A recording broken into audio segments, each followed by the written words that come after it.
Okay, very nice. I've never received this kind of attention before. Okay, and then we can post also for picture also afterwards. 大家我们先照相还是之后再照？先照相。They request a picture, prior picture in advance. Is that okay? We do a picture for them first? Yeah? Okay, let's do a picture together. Also inviting Ambassador Rimas with us. Yes? And also, yeah, Oriana, Miss Elisa, you want to, how about we do a group picture and then we can see it and then you can take our time for the press conference. How about that? Yeah, 我们一起这样 let's stand together. Yeah, let's come from. Yeah, we're all together here with Ambassador Rimas. Yeah. 大谁要来中间？你来中间。Yes, we're here. Charmy. Yes, you're here. Yes, okay. So, okay, how about this?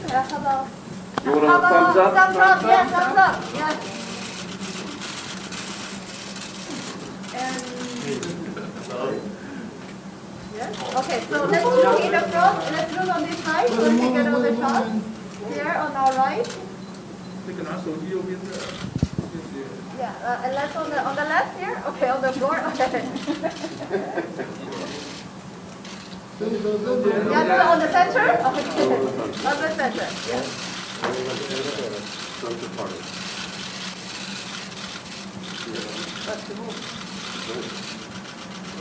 Okay, 好，谢谢 Thank you. Now we can be seated. Thank you, Ambassador Rimas. Okay. Okay, hello. So we can get started. Okay, let's welcome, ladies and gentlemen, our friends of the press, to this international press conference with the Swedish and the European Parliament delegation. And so I'll be introducing very quickly all our important guests I have here with me and also in the audience. 各位女士、各位先生，欢迎大家来到这个瑞典国会议员还有欧洲议会议员的一个联合访问团的一个国际记者会。那让我先介绍一下我跟我在一起的这些几位的贵宾，这些议员，还有我们在座的很重要的这个我们的这个贵宾哦。我们首先来介绍我们的两位的团长，好吧？我们这一次由我们台湾瑞典国会议员协会有台主席的这个主席欧伯利议员 ，The Honorable Boriana Albert. She's the chair of the Swedish Taiwanese Parliamentarian Association. We have here Boriana on my side, my right-hand side. Yes, hello. And also another head of the delegation here with me as well, the Honorable Charlie Wimmers. He is the member of the European Parliament here with me. 我们瑞典籍的欧洲议会的这个魏莫斯议员哦，他也是团长。我们这一次有两位的这个团长。那让我也这个介绍一下，我们还有很重要的这个团长，包括我们瑞典国会的这个副议长啊，吕谢婷议员 ，The Honorable Kerstin Lundgren. She's Deputy Speaker of the Swedish Parliament. Also here on my right-hand side also, the Honorable Björn Söder. He is member of the Swedish Parliament. 瑞典国会的谢碧阳议员。OK， 接下来我们后面还有，因为人很多，我们就请他们坐到后面啊。但还有我们瑞典国会的这个艾勒斯议员 ，The Honorable Lars Adaktusson, member of the Swedish Parliament here. Very distinguished member of the parliament also. And 我们还有瑞典国会的魏马可议员 The Honorable Markus Wicher. He is member of the Swedish parliament here.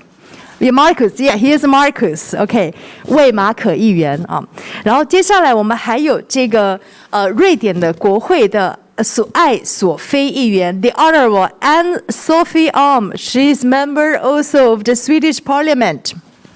还有我们瑞典国会的普拉斯议员 The Honorable Lars Poos. He is a member also of the Swedish Parliament. 还有我们瑞典国会的柯艾森议员 The Honorable Alexander Christensen. He is member also of the Swedish Parliament. Very welcome all to you to Taiwan. Some of them their first time, and also they are visiting here. So also it's also important to acknowledge the presence of very distinguished with us.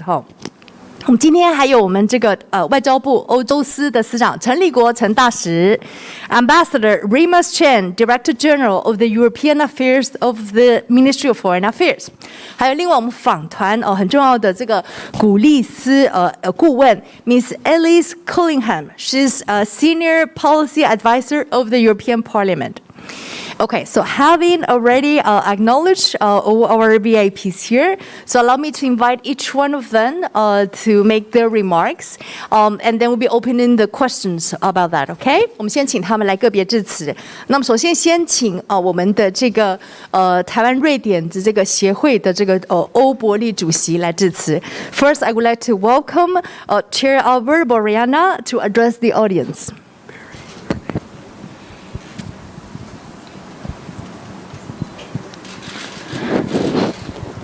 Ladies and gentlemen, I am overwhelmed by this great attention for our visit. As you know, we represent the Swedish Taiwanese Parliamentarian Association in Swedish Riksdag, and the purpose of our visit is to show our support for Taiwan and learn a little bit more about your country, about our common challenges in a changing world. And we have had a lot of very interesting meetings, and we appreciate a lot our colleagues here, all the politicians, ministers, the president of executive yuan, the president of legislative yuan, and the president's willingness to meet us and share their experience. It has been very, very fruitful trip, and we will be happy to return again to Taiwan. Thank you. Thank you very much. Okay, we need translation for that great statement. 嘉豪 please. 各位先生、各位女士，这一次大家这么大阵仗，我真是受宠若惊。这次我们访台，我们仅代表台湾瑞典国会议员协会。这次访台的目的是要表达对台湾的支持，进一步认识台湾，以及了解台湾跟瑞典共同的挑战。这次此行呢，有非常多有趣的会议跟交流，要特别感谢跟我们见面的许多的同事们、长官们等，以及许多的贵宾们，包括蔡总统、尤院长、苏院长，还有许多的部长们。这次的访台行程成果丰硕，我们期待再次访台。Thank you very much. And next, I would like to invite the Honorable Charlie Wimmer. Charlie Wimmer, he is the member of European Parliament to address the audience. Charlie. Thank you so much, Joanne. It's a great honor to be here in Taiwan. I have long anticipated this visit, and I want to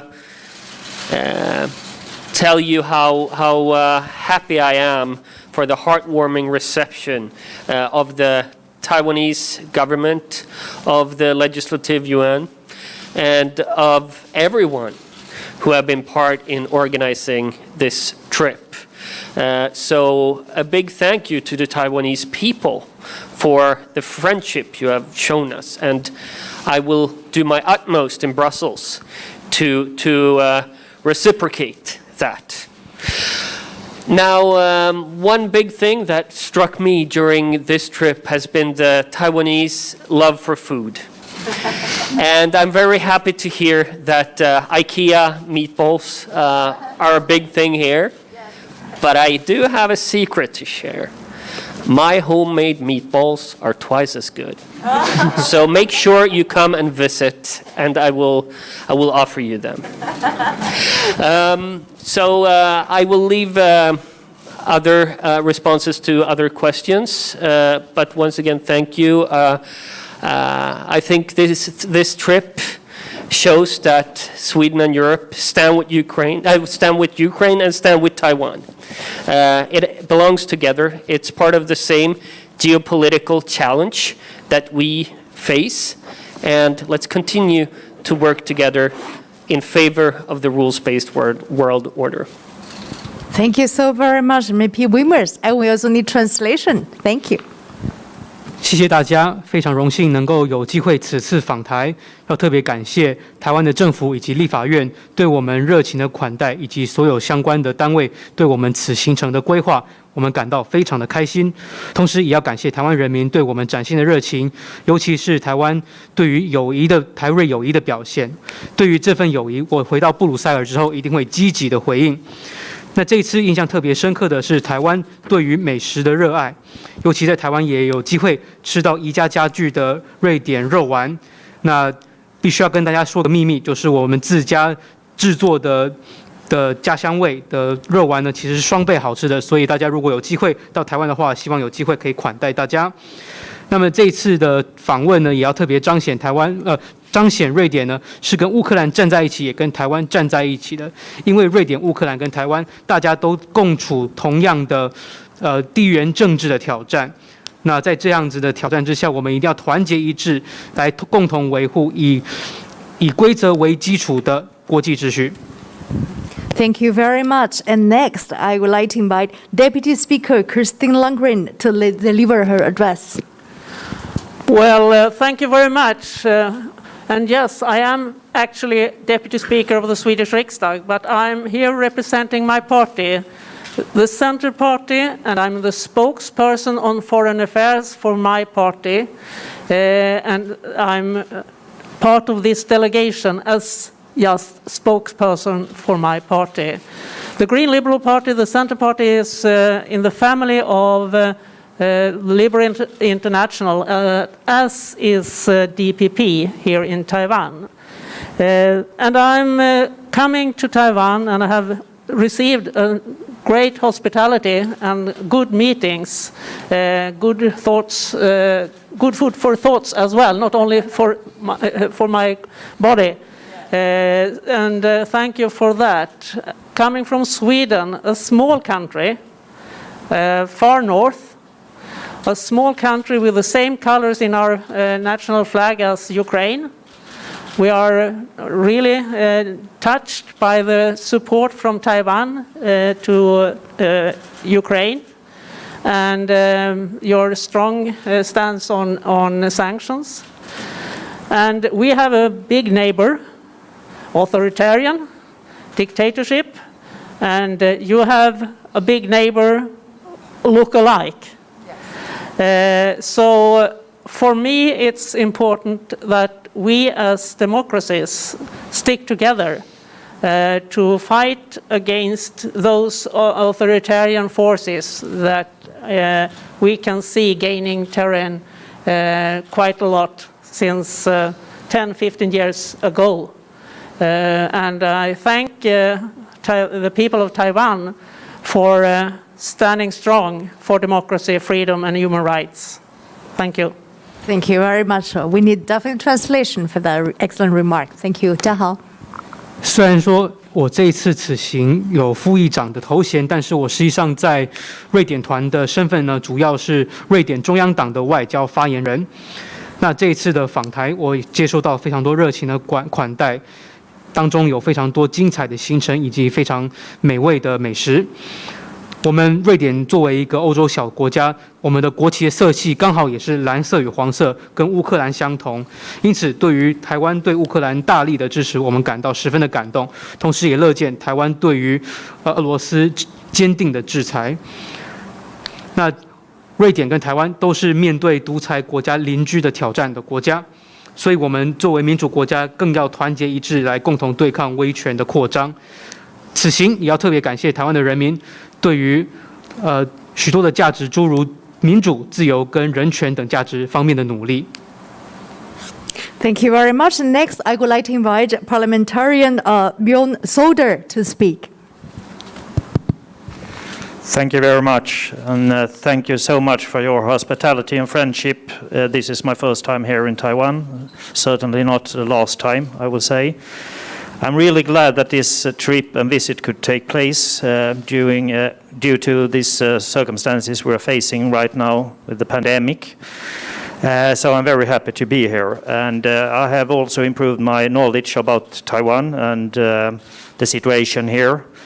which is very useful for the continuing work in the Swedish Parliament to support Taiwan in every matter. So thank you once again for your hospitality and friendship. Thank you. Thank you so very much, Your Honorable. And we need translation for that. Thank you, Jiahao. 好，非常感谢此次访问台湾所受到的许多热情款待以及友谊的表现。这次是我的第一次的访问，那当然一定会有下一次的，也非常高兴能够在这样子非常诡谲的国际的局势，以及在疫情当中仍然有这个机会能够访问台湾。此次访问台湾，能够对台湾有进一步的认识，对台湾的认识也对于在瑞典国会内部挺台的许多相关的工作也有莫大的帮助。那再次感谢大家对我们的友谊的表现，谢谢大家。Thank you. And next, I will give the floor to Parliamentarian Lars Adaktusson for his remarks. Thank you so much, ladies and gentlemen. It's always interesting and encouraging to visit well-functioning democracies and meet with friends, dear friends. And that's what we have done for over the last 4 days. It has been a tremendous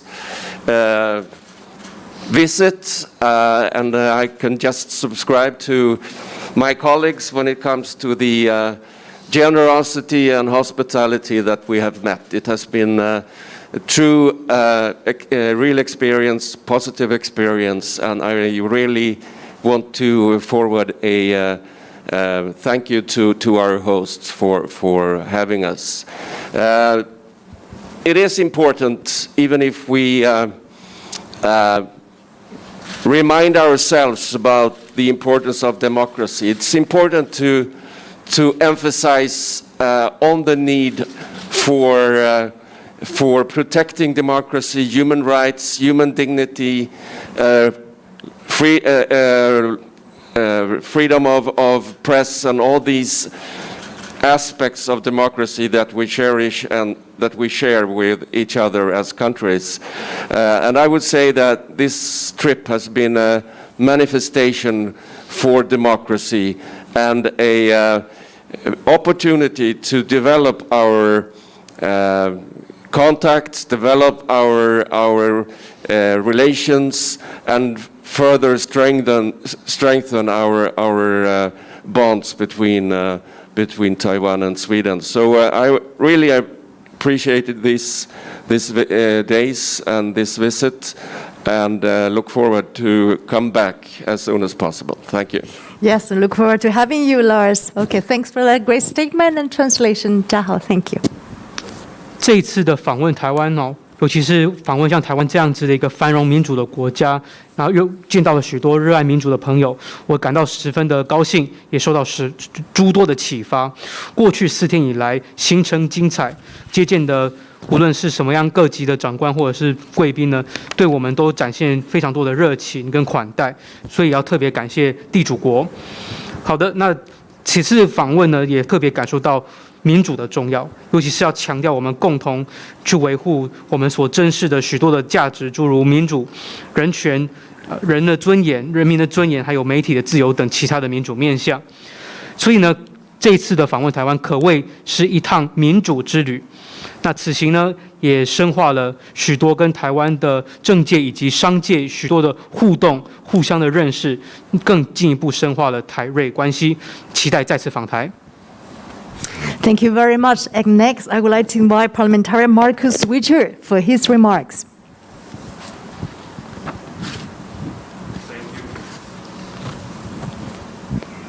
It is on.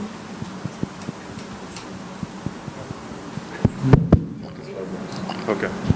Thank you very much. First of all, dear friends, I'm honored to be here, and I'm honored to be able to have this visit. I've learned so much during these days, and I'm deeply grateful for the hospitality that our hosts and the Taiwanese people have shown us. This is truly a trip that I will remember for the rest of my life, and it might be my first time in Taiwan, but it's certainly not my last. I'll definitely be back here. And I can promise you all that I will do what I can in the Swedish Parliament, in the Foreign Affairs Committee, and in the Council of Europe to strengthen the ties between Taiwan and Sweden. Taiwan is a successful country, and I'm sure that we can learn so much from each other. And I'm sure that Taiwan should be recognized more than today as a country. So, dear friends, I look forward to my next visit here. Thank you. Thank you so much, and we look forward to having you again. We need translation for that. Thank you. 非常荣幸这一次能够成功的来到台湾访问，这次学到非常多，也非常感谢台湾的政府以及人民热情的款待。这次访问呢，我永生难忘，是第一次来，绝对不是最后一次，还会再来的。那我回到欧洲之后，回到瑞典之后，无论是在瑞典的国会，还是在欧盟理事会，我都会致力于去促进台湾跟瑞典的关系深化。台湾这个国家成就非凡，台湾跟瑞典绝对能够更多的相互学习，而且台湾应受到列邦公认，期待再次访问台湾。Thank you very much. And now I would like to also welcome Parliamentarian An Alm to address the audience. Thank you so much, Joanne, and thank you so much for showing up to this press conference, everybody. The thing that has struck me the most by coming here to Taiwan is it's the great love that we have been receiving in every visit where we have come from, Madam President, and everywhere where we have been. And that is really a heartfelt welcome that we have had. It's beautiful, really beautiful. And even though we come from the other side of the earth, we share the same values with the Taiwanese people. We fight for democracy together with you. We stand up for the freedom and for the love for freedom with you. And it's actually in these times when Russia is invading Ukraine, it's a brutal war going on there. It's even more important than that we stand up for democracy and stand up for Taiwan. And yep, I'll stop there. Thank you. Thank you so much. Very touching. We'll definitely translation. 家好 Thank you. 执行长，还有各位媒体朋友，非常感谢前来参加记者会。这次印象最深刻的就是我们所到之处，任何地方所受到的热爱都令我印象深刻。那我相信这样子的欢迎算是最热烈的一种。我们虽然来自地球的另外一端，但是我们跟台湾呢有共享的价值，共同奋斗，努力一起起身捍卫我们的价值。尤其是在这个时候，俄罗斯这么残酷的入侵乌克兰，就是在这种时候，我们更应该去彰显、加强对我们台湾的支持，以及对民主的支持。谢谢。Thank you very much. And next, I would like to invite Parliamentarian Lars Poos for his remarks. Thank you, Joanne. I represent the Moderate Party, one of 8 parties. And here today, there are several other parties, but I can say that everything that my colleagues here has said, I agree with to 100%. We're all have the same view when it comes to being friends of Taiwan. And just as Anne-Sophie said, the war in Ukraine and the aggression from Russia proves the necessity for us as democracy to stand up together and show each other support. And even though it's my first trip here, and I'm so impressed with the warm welcome that you've shown us. And it's sad that democracies and the right to freedom and freedom of speech and human rights has to be fought for every day, when, in my view, that should be the natural way to run things. So thank you very much. Well, thank you, Lars. So true to what you said. In translation for that, 家好 please. 大家好，我这次在瑞典团代表温和党，是瑞典国会众多政党之一。虽然我们政党众多，但是我们刚刚许多同事们讲的话呢，我是100%同意的，因为无论是哪个政党，对于支持台湾跟台湾友好这件事情，我们立场一致。尤其在俄罗斯入侵乌克兰的期间，更彰显了民主国家互相支持的必要性。这次是初次访台，但是台湾给我的热情，我永生难忘。那这次访台，我也是深深的感受到，就是我们原本觉得说许多的自由权，包括人权啦，还有言论自由等，我们觉得理所当然的事情，现在是我们必须要起身奋斗去捍卫的事情。谢谢大家。Thank you very much. Last but not least, I'm very pleased to invite Parliamentarian Alexander Christensen to address the audience. Thank you so much, ladies and gentlemen. Together with Mr. Weimers and Mr. Söder and Mr. Wiechel, I am representing the Sweden Democrat in the Swedish Parliament. The most important thing for me, why I wanted to join this delegation to Taiwan, was to make a stand for freedom and democracy and truth.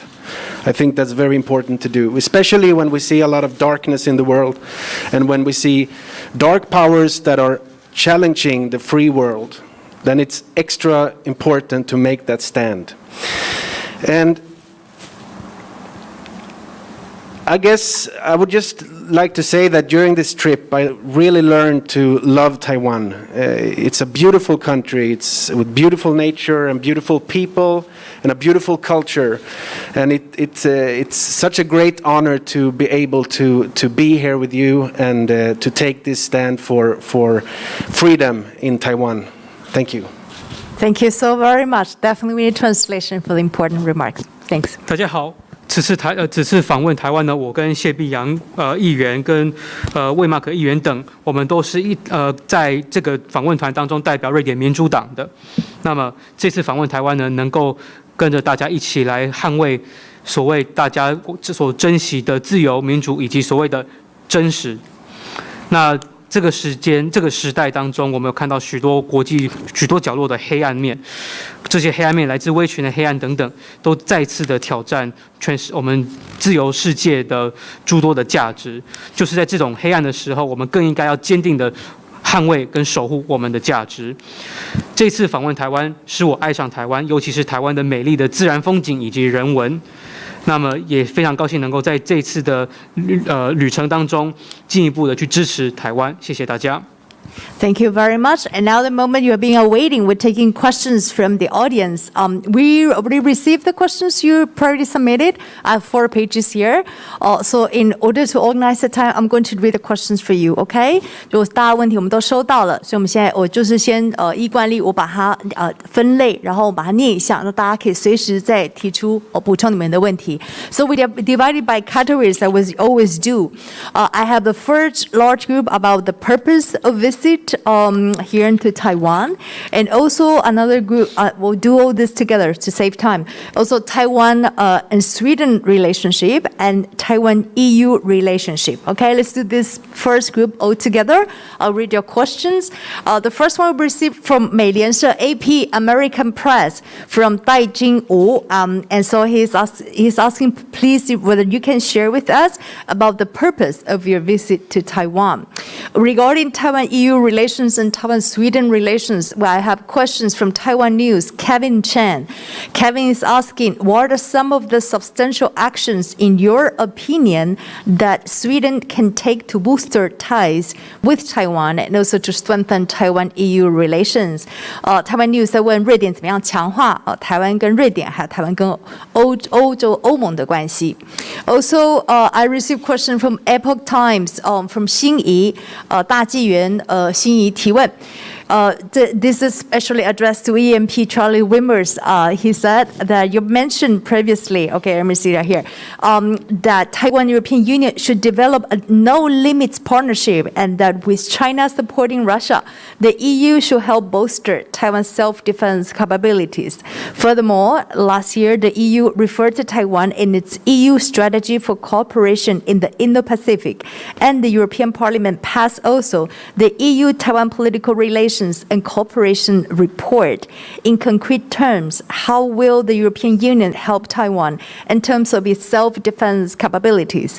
大纪元心仪提问，这是对这个我们的团长莫卫斯团长，还有提到欧盟跟台湾应该发展无上限的友好关系。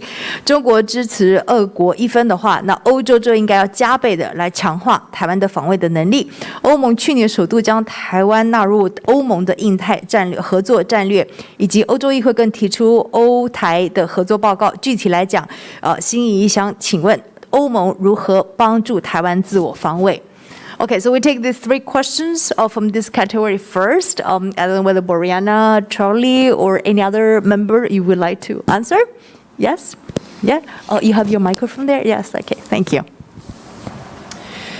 So I will answer 2 of the questions. The first one, the purpose of the visit is very clear. It's to send a signal of support from Europe to Taiwan, and to make sure that signal is being heard all across the Taiwan Strait. Because that serves, as a matter of fact, as a big deterrence factor. The fact that Beijing knows that we, over in Europe, we know Taiwan and we care for Taiwan. Okay, we need translation. Yeah, thank you so much. 我先回答2题，其中第1题，此行的目的就是要发出欧洲支持台湾的讯号，而且这样的讯号呢，必须要在两岸海峡两岸呢都能够感受得到。像这样子的讯号呢，本身是一种嚇阻，就是要让北京知道说，欧洲不但了解台湾，而且还关心台湾。To respond to the second question, or third, as a matter of fact, what can the EU do concretely to support Taiwanese self-defense capabilities? Well, I think that the war in Ukraine has shown the need for the stockpiling of defensive weapons. I happen to come from the county of Värmland in Sweden, where Bofors is located, which is the producer of the NLAW, which I'm very proud of. And I think that Europe should come together and work with the United States to enable the Taiwanese people to make itself ready for a potential aggression. I really do think so. But it is up to the member states of the European Union to decide that. The EU foreign policy is decided by the member states. And the first thing we need to do is to make the member states of Europe realize what is at stake, all the member states, and that Taiwan and Ukraine is, albeit different in some aspects, also similar in many aspects. I think also that the fact that Europe is now stepping up its own defense capabilities, Germany being in the forefront of that, but Sweden as well, is very important news for Taiwan. Why? Well, because this enables the United States to play an even stronger role here in the Indo-Pacific. So to work together with the United States here and there is one of the main, should be one of the main goals of the European Union. Thank you very much. Very important. Jiahao, please. Yes, translation. 下一个问题就是欧洲如何支持台湾的自我防卫能力。好，这一点呢，我们要先从乌克兰的情势，因为这个情势告诉我们，其实国防整备真的非常的重要。那基本上欧洲呢，在我心目中必须要加强跟美国的合作，使台湾的人民能够做好任何入侵武力侵犯的准备。但是欧洲的外交政策呢，基本上是由欧盟的各会员国共同决定的，所以当务之急就是要让全体的会员国都知道哪些事情有利害关系，有优先的顺序。虽然说不同会员国意见不尽相同，但是其实相似点也挺多的。再来就是欧洲整体上的自我防卫能力也要进一步提升。事实上，德国非常努力在做这件事情，而我们瑞典呢也不落人后。那欧洲的自我防卫其实对美国来讲，他们对美国也能够帮助他们说，能够让他们加强在印太地区当中的许多的作为。因此呢，进一步加强欧洲跟美国在欧洲的合作，以及在印太地区的合作都相当的重要，必须要并驾齐驱。Thank you very much, Charlie. I know Deputy Speaker also would like to respond. Yeah. Well, actually, I responded on the first question more or less before in my statement. Perhaps I should also tell that when the speaker received a letter from the embassy of China telling that I shouldn't go, of course, that was also something telling me I need to go, no matter what is the circumstances with COVID or whatever. But that is my personal reason. I would like to answer a little bit more about this, what could be done together, because I heard about the will from Taiwan to move forward on climate change, on renewables, high tech and so on, and I think there are good opportunities for cooperation, and we have done that before, and I think we can do it again. That is also one thing I will bring back to my colleagues in the Riksdag. The other thing I would like to mention is dealing with Ukraine, or question of Ukraine, because I also think that we have seen, and I think your big neighbor has seen as well, the will to stick together and take strong decisions on sanctions against Russia when they are attacking brutally a neighbor.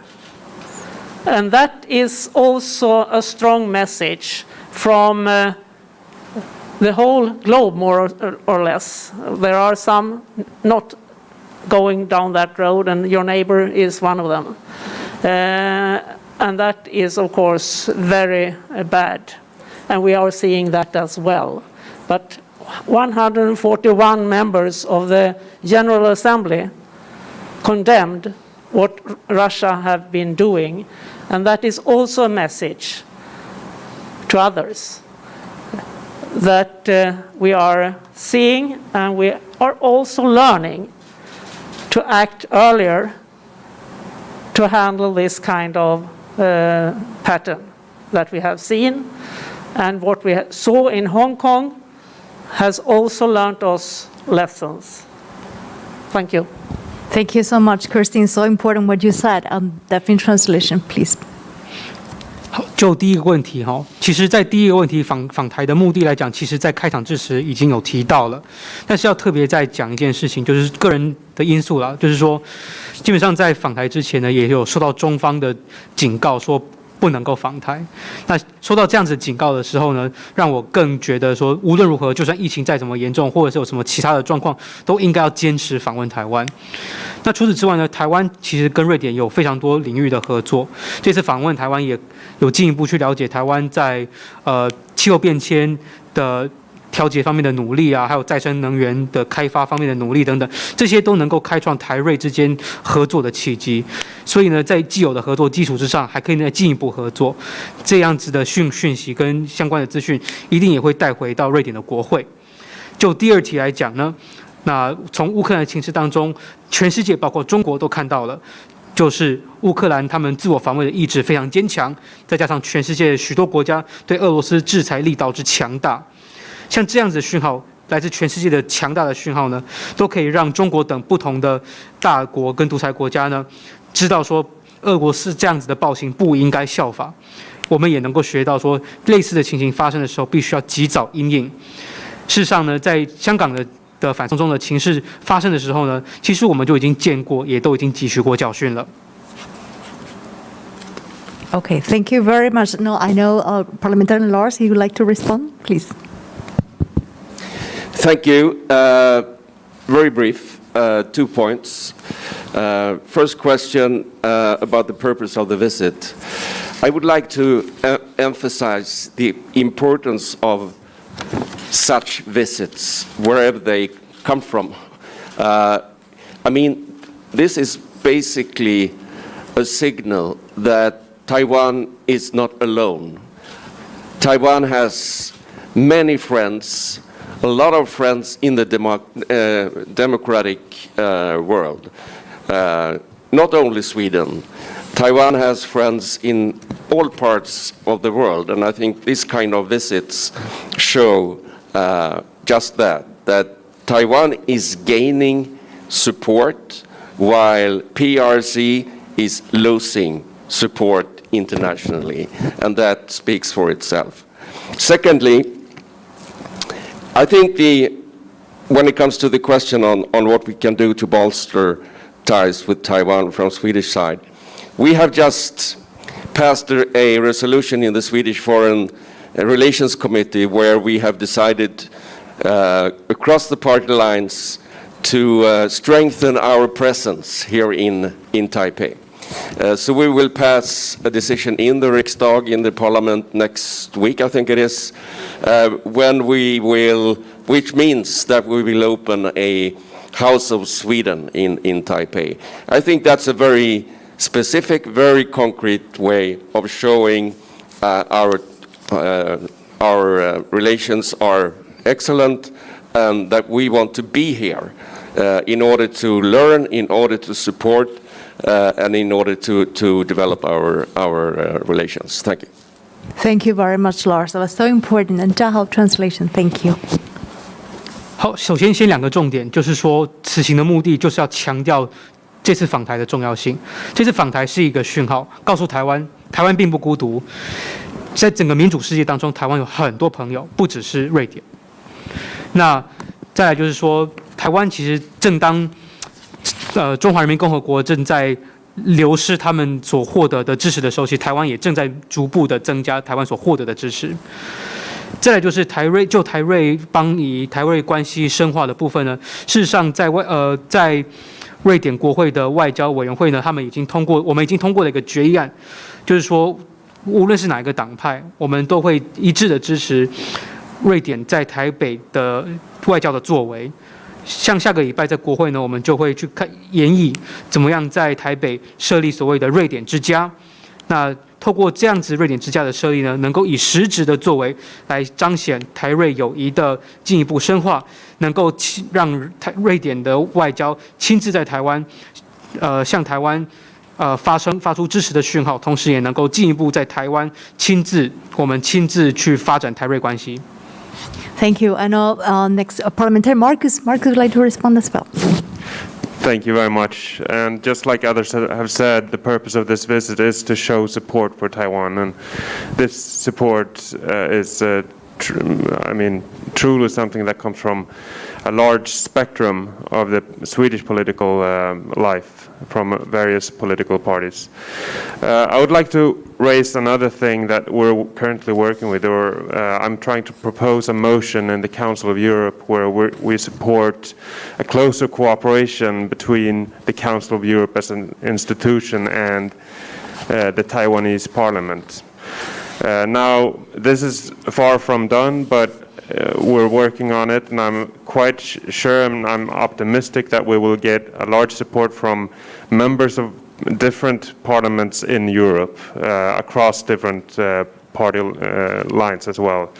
So just by saying this, I would like to say that due to trips like this, it gives us extra energy to keep on fighting.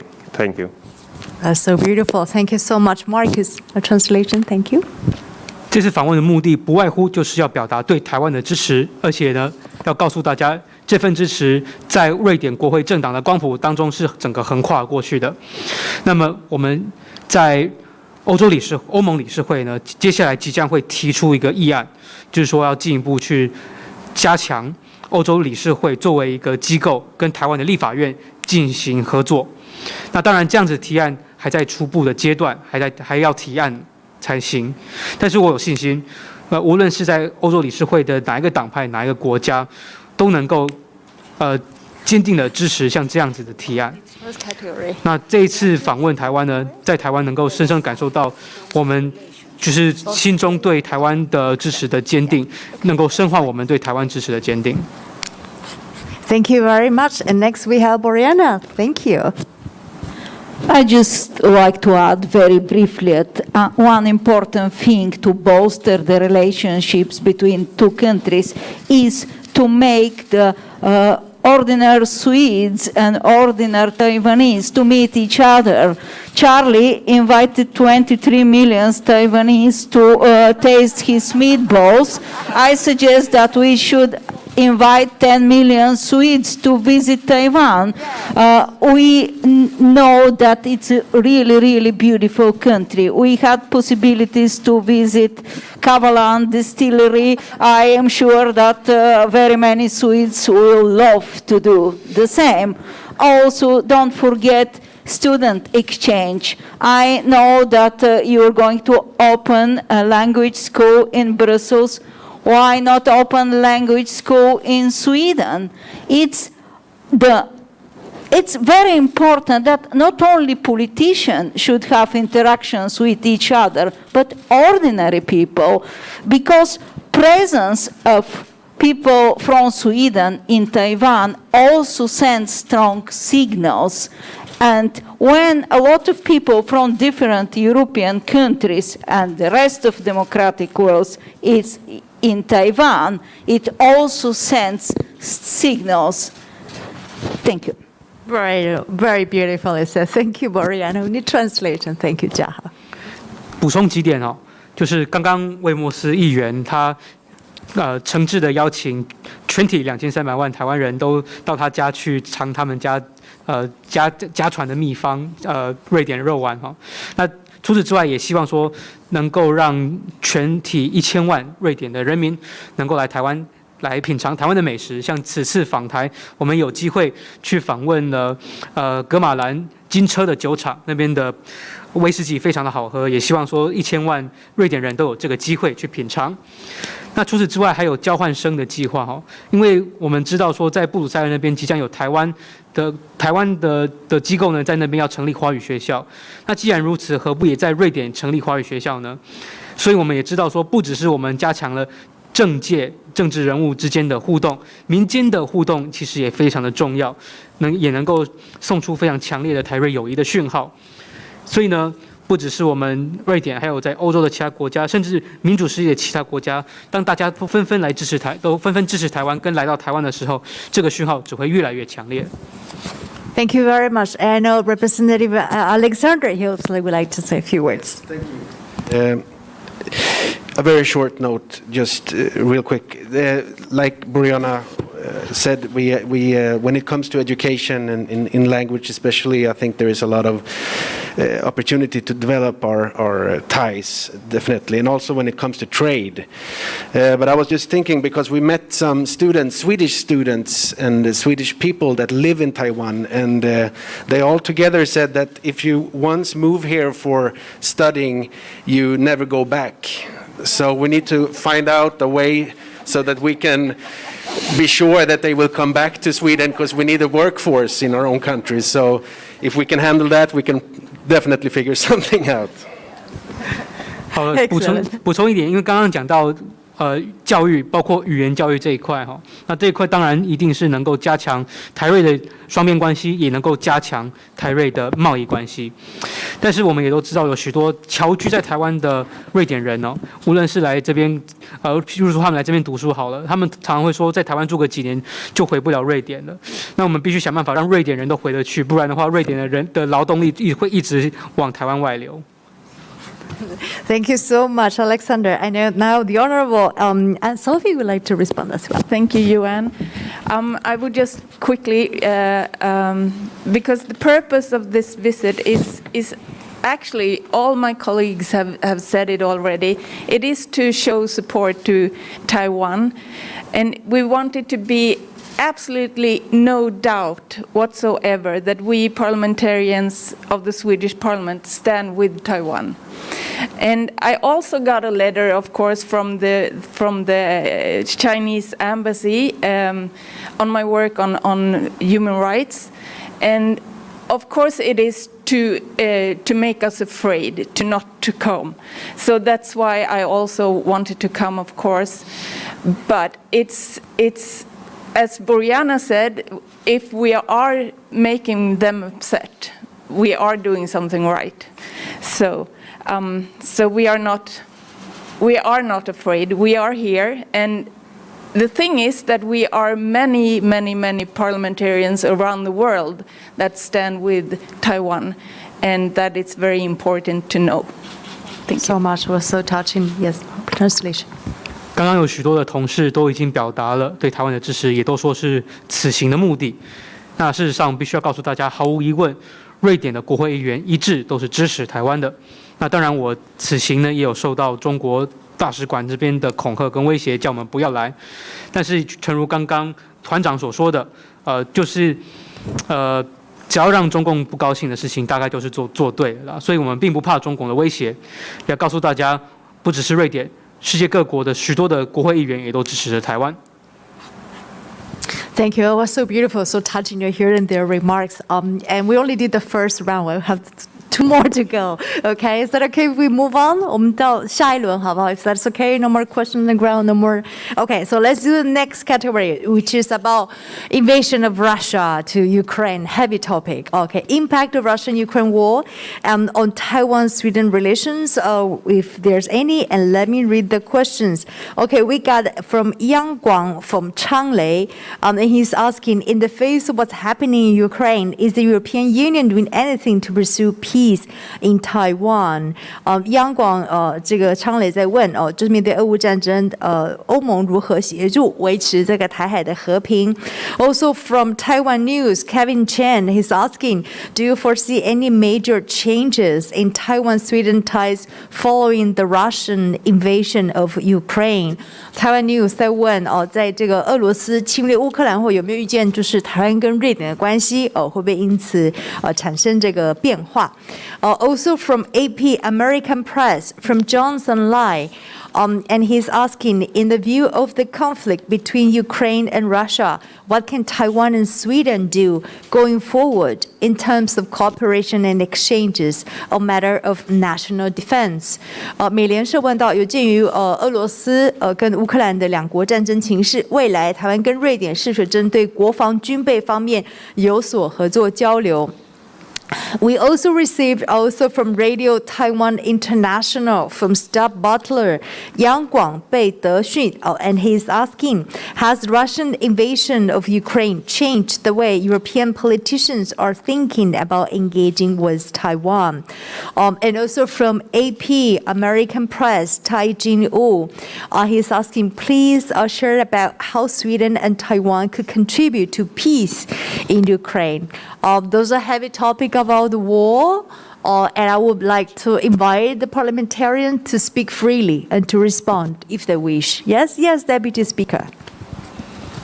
Well, there are quite big questions raised in this area, and I think we are all in a situation where we have to rethink and rebalance our positions. And it's ongoing. It's ongoing in Sweden, and it's ongoing in our neighborhood, Sweden, Finland. And we have a lot of contacts. Of course, I myself was in Lithuania a couple of weeks ago speaks with them. And it's ongoing, the dialogue, how to move ahead and what conclusions should be drawn. But I'm sure that we will see, because we haven't seen the end of the war yet. So there are really lessons to be learned and conclusions to be drawn. But we are not really in that position now to have any final stance. But we are working daily with this kind of issues. So I will go back home and directly into security discussions back home in Sweden on topics related to Ukraine and the Russian brutal aggression. So that is for all these comments. I think we have to work together, but I mean, your way of looking upon what's happening in your neighborhood is important also for us to pick up, because we have to draw conclusions also from that. We see China acting or reacting or whatever they are doing in different ways.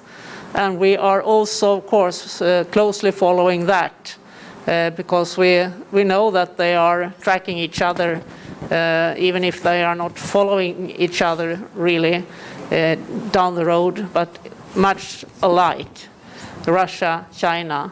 So we have to rebalance and rethink and draw conclusions together later on. So dialogue is important. Thank you.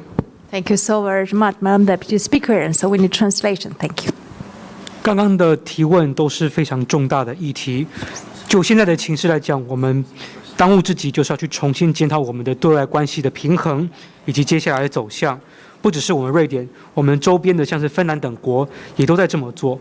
几周之前呢，我也是跟立陶宛方面有联络跟相关的讨论。那如今战争还未结束，所以呢，很多结论还没有办法去下很多的结论哈，所以我们只能够滚动式的去检讨。回到瑞典之后呢，我一定也会持续的就乌克兰跟俄罗斯等情势进行更多的安全方面议题的讨论。那同时，台湾周边的情势的看法，我们也必须要纳入参考。尤其是像是中国他们在这个时间点的作为以及反应等等，因为我们知道中国虽然没有公开支持俄罗斯，但是中国跟俄罗斯多少他们理念是比较相近的。Okay, thank you very much. Okay, so I know next Lars, Representative Lars Pusi would like to respond. Thank you. Thank you. When it comes to Ukraine and the Russian aggression, I'm half Estonian. My father came from Estonia, and I've been brought up with the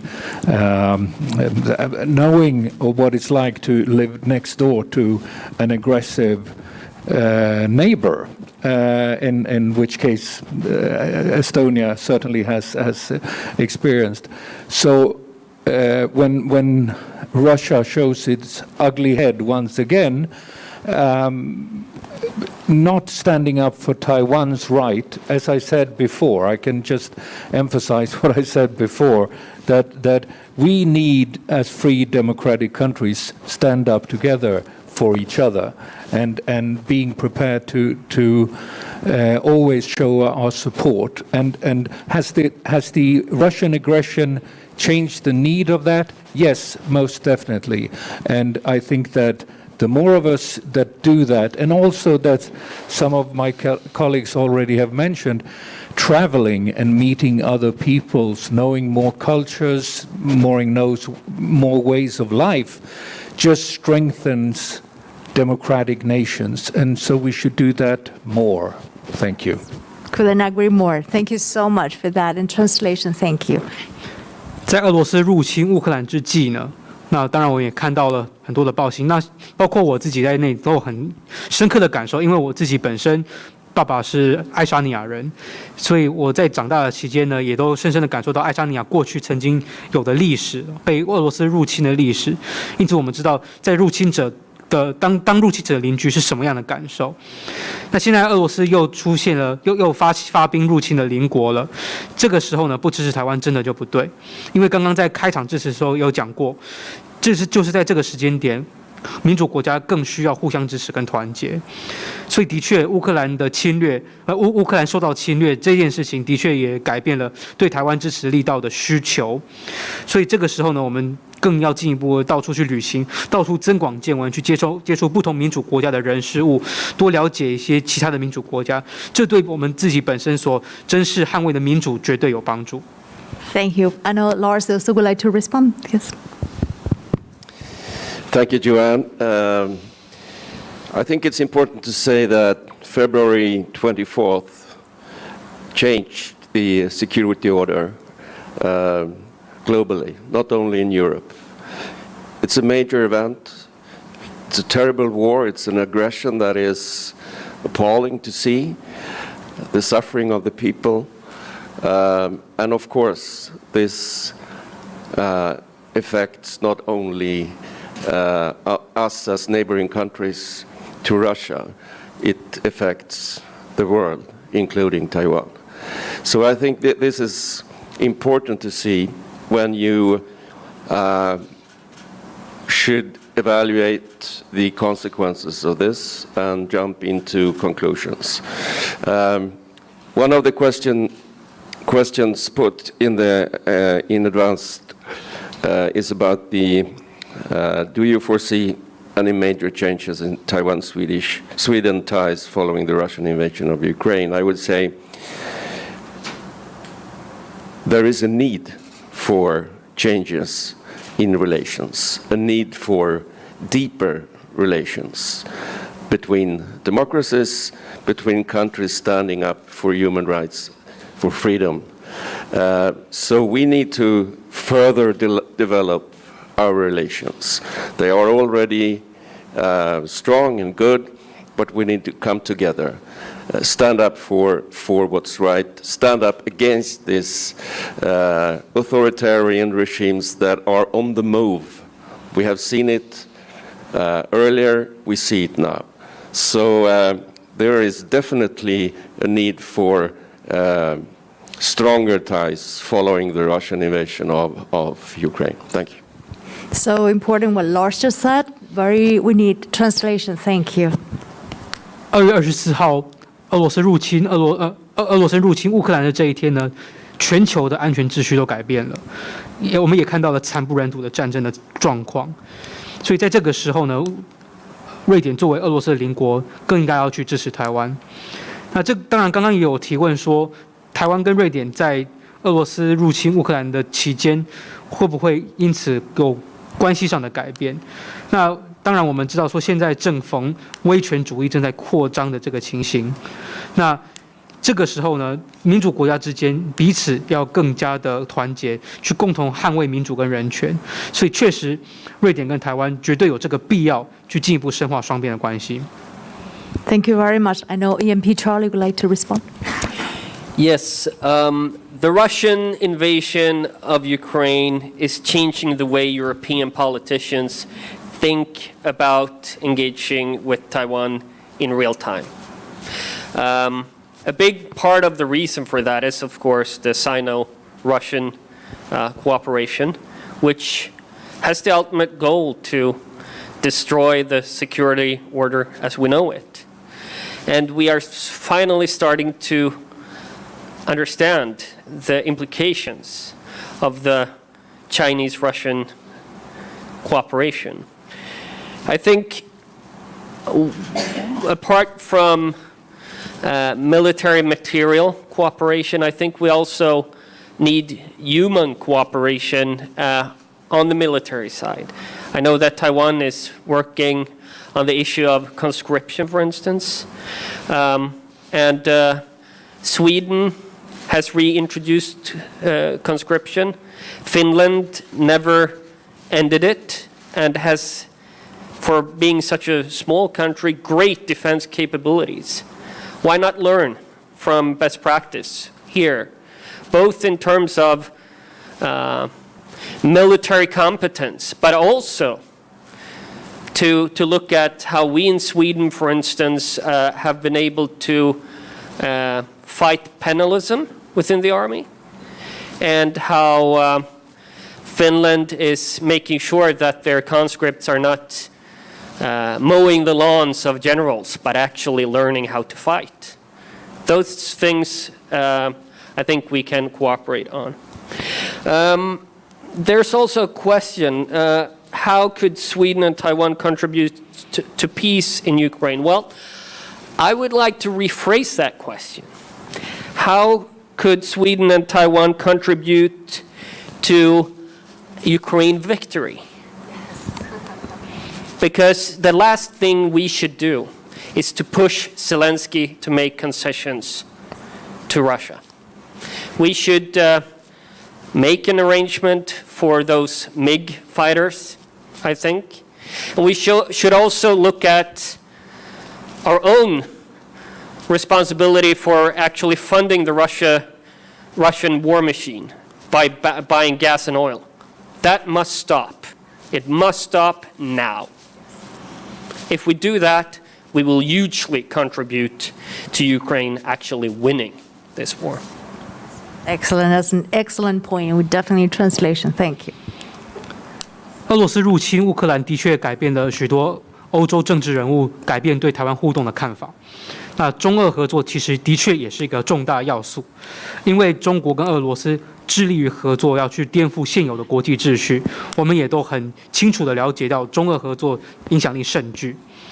那在军事方面呢，我们在针对乌克兰，除了有比如军事方面的一些军武的供应或者是支援之外呢，事实上我们人力也要进一步支援的。那像是说以台湾来讲，台湾我知道现在随着乌克兰情势的变化，正在检讨兵役制度。那事实上，瑞典也已经恢复了征兵制，而隔壁的芬兰呢，从来都没有废除过征兵制。他们是国家虽然小，可是军事实力非常的强。他们都确保说他们的义务士兵不只是会割草，甚至呢也是很致力于去训练他们的体能战技或者是其他各方面的战技等等。军事实力真的是防卫能力都非常的好，是我们可以借鉴的对象。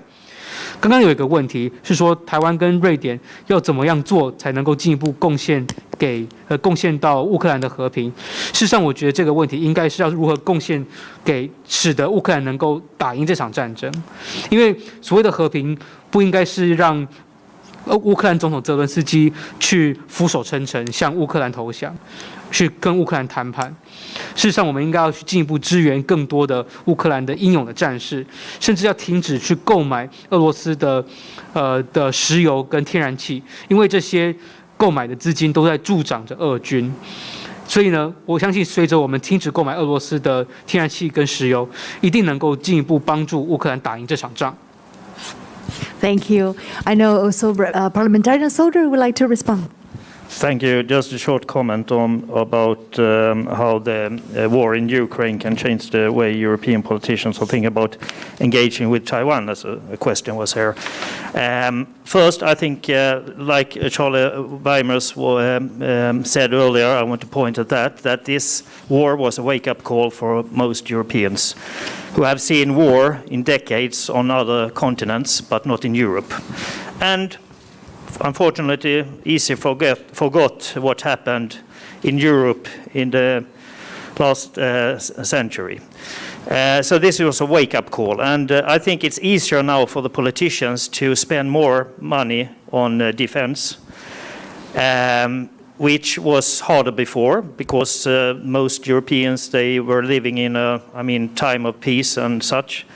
And now I think they are more pro to spend more on defense. And this will lead to that United States can somehow withdraw from Europe, because most European countries, they had depended on safety of the United States. So this can change so that United States can focus more on Indo-Pacific. And that would also improve the security here. And second, I think that the war in Ukraine also change people's minds regarding how easy it is for an authoritarian country to attack a small democratic country. And if you show that there are very similarities between Russia and Ukraine and China and Taiwan, I think it's also easier to get people to engage for Taiwan and act more proactively. Right. So true what Bjorn said. Our translation, thank you. What would you translation? Then we'll come back to you. 的确，刚刚有讲到说，乌克兰的情势使得欧洲的许多的政治人物改变了对台湾互动的看法。那事实上，乌克兰被入侵这件事情，等于是欧洲的一个敲响的醒钟啊，让大家都清醒了。因为呢，其实最近有许多的战争，其实都发生在许多其他的大陆上面，所以欧洲人觉得就不痛不痒，因此久了就忘了欧洲上个世纪所经历过的一切。那现在又经历到战争的时候呢，那当然很多欧洲国家也都更有意愿去增加防卫的预算，因为其实和平久了，要增加防卫预算其实是更加的困难。但是，一旦增加防卫预算之后，欧洲的国的防卫就更加的自主，使得我们欧洲呢更不用太依赖美国，这样子美国也就更能够把他们的专注点放在印太地区，这对台湾也有很大的帮助。那么，的确，乌克兰的情势也使得许多的人们改变了看法，知道说独裁政权是真的很轻易的就能够去入侵其他国家的。再加上大家意识到，俄罗斯至于乌克兰以及中国至于台湾相似点太多，因此更让人明白跟台湾互动的重要性，对台湾的互动也就更加的积极。Thank you. But I just want to say that I think we have a not total agreement here on this issue, because as we see it, and as most of us see it, I'm sure we are going to be very cautious, making sure that the links, the transatlantic links between Europe and US, Canada, is very close, because that is what has been working now. And we will not leave that, because that is what Russia is asking for, asking US to leave Europe. And we are not going down that line, as I assume most of our political parties are looking for. And I'm sure that also the Baltic states and many in the eastern part are very, very cautious about this. So we must make it possible to act on two theaters. And the visions that is discussed in EU, but also in NATO, is of course important in that sense. Thank you. Translation. 讲到欧洲的防卫自主，这边我们其实也是非常的小心谨慎。因为我们希望说能够持续的保持，比如说欧洲以及跟大西洋对岸的美国以及加拿大能够保持紧密的关系、紧密的连结。因为其实俄罗斯他们最想要看到的事情就是美国全面撤出欧洲，所以在就是同时保持跟跨大西洋连线，但是同时又促进欧洲防卫自主的时候呢，我们真的要尤其小心谨慎，尤其是我们比较靠中欧跟东欧这个地区的国家，尤其的谨慎。而且当我们在讨论这个议题的时候，这个跨大西洋连结的时候，我们的脉络不只是讲到欧盟，还讲到了北约。Okay, thank you. Okay, I was reminded they have a very tight schedule, so we need to wrap up this, but I don't want to leave without leaving the last category, which is the most important, okay? So if there's no further question, may I move to next category about China, which I think is important. Okay, huge category about China. I'll read the questions from Taiwan News.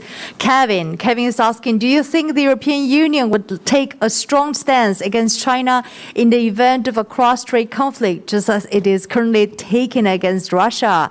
就是如果它也发生冲突的话，欧盟有没有要对于中国采取更强硬的这个立场？另外，我们收到自由时报一轩在问，请问中国大使馆抗议访台来台议员们有没有因此受到威胁？对抗议函有何想法？And Liberty Times is asking the Chinese embassy, which you already responded as well. The Chinese embassy in Sweden has protested your visit to Taiwan. Have any of you received threats? What is your opinion about this letter of protest China submitted? Were you afraid? Okay, and also we received from Radio Taiwan International, Natalie Zhou, Yangguang Ruijuan is asking, how is Chinese coercion of Lithuania affecting Sweden and the EU policy towards Taiwan and China? 中国对于立陶宛的打压有没有改变？瑞典以及欧盟对于这个相关的对中国相关的这个政策，以及对于台湾相关的政策。We also have received from NTD Television, Newtown Dynasty Television, question from Yanling. Yanling is asking, 欧洲议会2018年通过中欧关系决议，更强调以人权法治为核心，请教一，对于中国贸易以及中国人权的情况，欧洲的情势怎么样对待两者之间的关系？二，欧洲的这个投资协定目前被搁置，欧洲有没有机会优先处理延宕6年的一个台欧贸易协定 Anti-Dynasty Television asking, in the 2018 resolution adopted in the State of EU-China relations, the European Parliament emphasized that human rights and the rule of law would be at the core of handling such relations. In your opinion, how should the European Union handle balance between trade with China and the human rights? Also, with the European and China investment agreement currently suspended, does the European Union have now an opportunity to prioritize talks on a Taiwan-EU investment agreement that has been put on hold for the past 6 years? Also from Epoch Time, received from Cindy 大纪元心仪提问：欧洲理事会2014年推出反对人体器官贩卖公约，欧洲议会也曾经通过决议谴责中共活体摘取良心犯相关的器官，譬如说对于法轮功、维吾尔族、藏族人士的这个群体的这个器官移植的问题，请问从欧洲的角度，怎么样能够有效的帮助这些制止这些问题发生？譬如说，是不是推动成员国之间的相关的立法 ？Epoch Times asking, 2014, the Council of Europe establishes Convention against Trafficking on Human Organs, and the European Parliament has also passed a resolution condemning the CCP's harvesting of organs from prisoners of conscience, such as members of Falun Gong, the Uyghurs, and Tibetan people. How can the European Union effectively help in terms of putting a stop on this harvesting of organs issue? Could European member states be encouraged to formulate such legislation, for example? Also, we received from Norway News, Geir Forland is asking, the Norwegian government has made an agreement with CCP in Beijing that Taiwan is part of China, just as Norway is part of Europe. Taiwan has never been a part of the CCP's territory. From 1814 to 1905, Norway has ruled by the King of Sweden. The Norwegian government says that according to international law, China has the right to occupy Taiwan. So if that's true, it means that stopping the democratization of a free country. The CCP has never controlled Taiwan as the Swedish king controlled Norway. Could the Swedish king, together with the European Union, therefore use the same international law to claim and take away Norway back and be part of the European Union? Okay, a lot of questions. I will invite the parliamentarians, honorable, to speak. Yes, thank you, Charlie. First of all, I think there is no disagreement on the importance of the transatlantic link in this gathering. We are very much in favor of that. But what I think my colleague Mr. Söder meant was that finally Europe is about to stop free riding on the United States defense. We are going to take our responsibility as part of the transatlantic link. I also would like to answer the first question here. I do think that the EU would take a strong stance against China in the event of a cross-strait conflict, period. Chinese coercion of Lithuania has woken up a lot of Europeans, and personally I'm advocating for a NATO for trade in order to protect small states such as Lithuania or Sweden in the event of Chinese or other coercion, so that we independently can shape our foreign policy. Continuing on trade, I think we have a common challenge here, Taiwan and Europe, and that is supply chain resilience. We will have to work on that. That should be one of our biggest lessons of the events in Ukraine, that if we ever have to be tough with Beijing, we can also afford to be tough and still put food on the table at home. So let us work together on that. Big endeavor, very important. Very well, thank you, Charles. We need translation, thank you. 刚刚讲到的跨大西洋的议题那刚刚副议长有提到，那事实上我们无论如何都是很支持欧洲保持跨大西洋跟美国、加拿大的连结，只是说我们现在能够进一步的希望说能够有多一点自主权，就是我们不需要对美国言听计从。那在面对中国的议题上面呢，当然如果中国在整个台海地区如果有任何比较负面的作为的话，那欧洲一定会全面的谴责，全面的谴责北京的。那事实上，北京对立陶宛的作为，基本上也敲醒了许多欧洲的政治人物。那有鉴于立陶宛的情势，我们知道说我们必须要强化我们自己的相关的外交跟经济的能力。所以当中国要对我们进行威胁，像我们这些欧洲小国，诸如立陶宛、瑞典等小国，面对中国的威胁的时候，我们仍然能够坚守自己的外交政策。好，那在贸易方面呢，其实无论是台湾跟欧洲，我们都意识到一件事情，就是供应链的韧性真的太重要了，所以我们一定要进一步的合作，去强化供应链的韧性。因为在乌克兰的情势到，我们也意识到了，如果哪一天我们今天要起身对抗北京的话，或者是要跟北京有摩擦的话，我们起码背后必须要有能力能够兼顾我们的经济。Thank you very much. I know Parliamentary Lars would like to say it. Yes. Thank you so much. When it comes to Sweden-China relations, I would say that human rights and the rule of law, respect for human dignity, must be at the heart of these relations. We have seen over time that what we call a value-based foreign policy is not always easy to practice. But when it comes to one of the worst dictatorships in the world, we need to have value-based foreign policy. We need to support all these groups, all these people fighting for freedom, fighting for respect for human rights.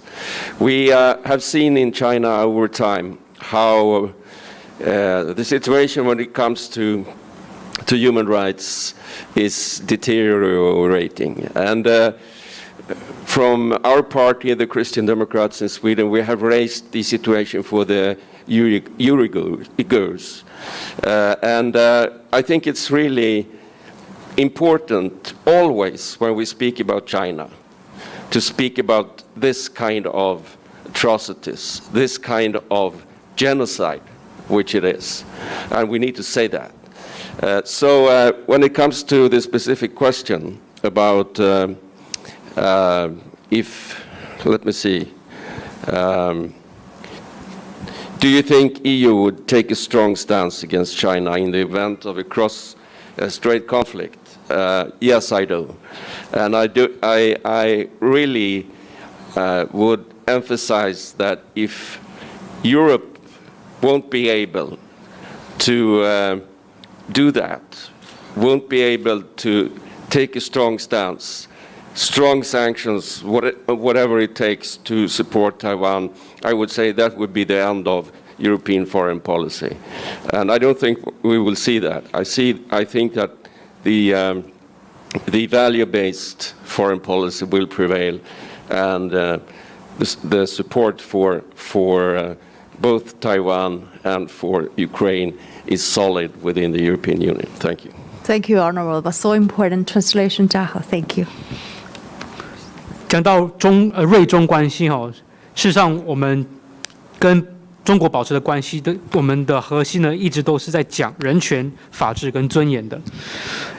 我们也都知道说，要长期维持价值基础的外交政策，并不是这么的顺利跟容易那但是当我们在面对威权国家的时候，就更应该要坚持我们以价值为基础的外交政策，进一步去支持那些在争取自己自由跟权利的族群们。那同时，我们一再的见到中国人权的恶化，所以当我们谈到中国的时候，整个脉络一定必须要谈到中国种种的暴行以及种族灭绝。那在讲到说，如果中国在台海地区对台湾有任何不利的行动的时候，的确欧洲一定会采取强硬的态度，因为如果欧洲做不到对中强硬的态度的话，没有去透过制裁中国来支持台湾的话，那欧洲的外交也算是已经来到了末日，因为我们必须要坚持以价值为基础的外交政策。但我也相信说，以价值为基础的外交政策终究会胜利，而且我们将会持续展现我们对台湾以及对乌克兰的支持。Thank you. I would like to give the floor to Marcus. Thank you very much. I'm going to try to be brief due to the lack of time, but I do agree with the previous speakers regarding the EU support for Taiwan in the case of a Chinese aggression. I'm quite sure that the European Union will stand behind Taiwan. And just by this delegation, we consist of 4 different political parties, and we're all friends of Taiwan. When it comes to the question from Epoch Times, the human organ trafficking, this is actually an issue that I will be debating with our foreign minister on Tuesday. It's a very current issue, I would say, and I hope that all peoples in free nations speak up about human rights abuses such as this one, but also other human rights abuses, because in our democracies, we need to speak up for those who doesn't live in a democracy. We need to stand side by side in all these issues, and I'm sure that we could make countries in Europe and in other parts of the world try to impose legislation against these abuses. Thank you. Very well said. Thank you. Translation for that. 我同意先前许多同事们谈到对于欧盟在中国侵犯的时候挺台的这样子的意见呢，我也相信这种情况之下，欧盟绝对会支持台湾。这次瑞典访问台湾，我们的访问团有4个政党，但是我们全都是台湾的朋友。刚刚大纪元有提到器官贩运的相关问题，那我相信在这个议题之下，所有的自由国家应该要一致谴责器官贩运，除此之外，也要一起谴责其他中国对于人权的所有侵犯的行为，因为在所有跟普世价值、跟人权相关的议题，我相信所有的民主国家都必须要站在一起。那我也相信，在欧洲的国家呢，也会继续接下来一定会再出台许多其他相关的立法来共同对抗器官的贩运。Thank you, Mer. I know Representative Lars. Yes, you would like to also. Thank you. I'd like to talk about the question whether Sweden can lay claims on Norway. And since it's a Norwegian journalist asking, the short answer is yes. To all you others, however, no, never. Just as little as Russia can have claims on Ukraine, or Estonia for that matter, or Sweden have claims on Estonia, or Norway, or Finland, and whatever. No, that's not the way it works. Very, yeah, translation, please. 好的， Thank you. 如果要基于历史因素就宣称主权的话，那的确，瑞典的确可以宣称挪威是瑞典的一部分，但是事实上我们不会这么做，因为这么做的话，那不就跟俄罗斯宣称乌克兰的主权，然后入侵乌克兰一样吗？那如果哪一天俄罗斯入侵爱沙尼亚，其实也是相同的道理。所以，对，基于历史因素，爱沙尼亚、挪威跟芬兰都曾经是瑞典的一部分，我们都可以去宣称主权，但是不应该这么做。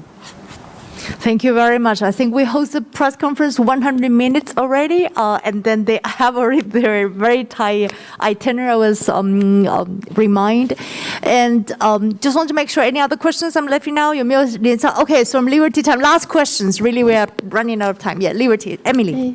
不好意思，刚刚有提到那个瑞典之家 House of Sweden 的设立是说下礼拜会有一个提案，那我想要问说和现况会有什么不同，然后这个和瑞典政府的一中政策会不会有冲突？ Okay, we need translation for that. Thank you. Right, you mentioned in the remarks, the House of Sweden was mentioned, and which will be proposed next week. I would like to ask if that has any differences in practice with the current practice, and also I would also like to ask if this practice would violate the One China principle. Madam Deputy Speaker. Yes. Yes, thank you. It will be debated not the next week, but the week afterward, and decided as well. And that is a proposal to the government to decide, of course. But it will be a majority. And I am one of the initiators of this issue. And House of Sweden, for me, and I think for the majority in the committee, meaning that we have to scale up. And it's not only business. We shall deal with other questions in our relations, and that should be shown by renaming our representatives to House of Sweden. But the final say is, of course, for the government, but we will push. Thank you very much, we allow a translation for that, and then we'll go back to Lars. Yes. Yes. 瑞典之家的提案的话，不是下周就是下下周啦，但是主要是要向政府提案，只是说在我们的委员会当中已经获得多数委员的支持，那我本身也是这样个议案的发起人之一。瑞典之家的主要用意就是要扩大在台湾的外交作为，使得我们不只是就经贸关系去进行我们的外交经营，因此我们决定要把我们在台北的代表处予以更名。当然，要不要改名字成为瑞典之家，这最终的决定权还在政府手上，只是我们作为国会议员会敦促政府。Thank you. I know parliamentarian Lars. Yeah, you would like to associate. Very brief. I just want to underline the importance of this House of Sweden, because the presence, as I said before, the presence here is really important in order to keep up the relations, and there has to be also a political content in the activities within this House of Sweden. It's not only a business organization or business house, so to speak. It has to be also to have a political content in itself. And finally, it's important to say that relations between Taiwan and Sweden is a matter of for Taiwan and Sweden, not for anyone else. No other powers has to do with the relations, how we organize our relations between our free countries. Thank you very much, Lars. We need translation for that, and then we go to Marcus. 这边要特别强调，瑞典之家就是要强化我们在台湾的种种的工作，来进一步深化台瑞关系，使得我们瑞典在台湾的代表处不只是一个经贸办事处而已，而是一个政治工作的中心。必须要强调，台瑞双边关系是台湾跟瑞典双边的事情，其他的外面的国家不容置喙。But I just want to say, we are not seeing China's interpretation. We are not using the name One China principle. That is for China. We are talking about One China policy in our interpretation. We know that China is interpreting everything in the way they want. But we have also the right to interpret what One China policy means. 这边要特别强调，瑞典作为一个主权国家，自己有权利去解读一中的原则是什么。当然，我们知道中国他们会自己去解读，但是就我们的观点来看，瑞典之家的成立并没有违反一中原则。Okay, I have then Marcus. I have Marcus, and then I have Anne, and we wrap up the conference. Yes, Marcus. Thank you very much. First of all, I would just like to say that I concur with what Lars just said regarding the House of Sweden and everything, and how we deal with that issue. I belong to the Sweden Democrats along with 3 other members of this delegation. We've also proposed this House of Sweden, so, just like Kirsten Lundgren. But we've also a specific motion, so I only speak for our political party right now, where our first issue is to declare that Taiwan should be viewed as a country, independent country, instead of a province. That's our first topic in this motion. Thank you. Thank you very much, Marcus. Translation, please. Thanks. 非常同意刚刚其他同事们特别就瑞典之家所发表的看法。那这边我仅代表瑞典民主党来，以及这个议案的提案人之一呢，来发表一下我们党的看法。我们党其实在这个议案当中要提出的重点就是说，透过瑞典之家的设立，要重新把台湾视为一个主权独立的国家，而不是一个省份。Thank you. I have last speaker for Anne-Sophie, please. Thank you so much. I just need quickly about the organ harvesting in China. I read the report, the China Tribunal in London, and it was a horrific report. So I really need us to call on both the EU and the US to work together to stop these horrific crimes that are really, they are so horrific. And to illegally harvest organs from prisoners of conscience, it's just so brutal, and we need to stop it, and we need to stop it right now. Thank you. Yes, very well said. Translation. Thank you. 好，之前在伦敦的那次的审理案件呢，基本上也是轰动全世界哦，就是说中国非法的器官强摘的这样子的情形。事实上，我们知道说，把良心犯的器官强制摘走这件事情，真的是很残酷，也非常的不人道。我们整个欧盟应该团结起来，共同去制止这样子的暴行。Thank you very much. So we hosted the press guard nearly 2 hours, and I can't be more grateful. We heard each one of them speaking from their heart, and also deeply appreciated because they all came to Taiwan, not only under time of pandemic, but also under threats from China, but still they're here, determined, they spoke from their heart and shared the idea. I'm so moved. And so if you can please join me, in round of applause, thanking each one of them for being here in Taiwan. Hopefully to see you next time. Thank you. Thank you very much. Also to each one of you, 感谢各位在这边参加今天的记者会，谢谢大家，谢谢。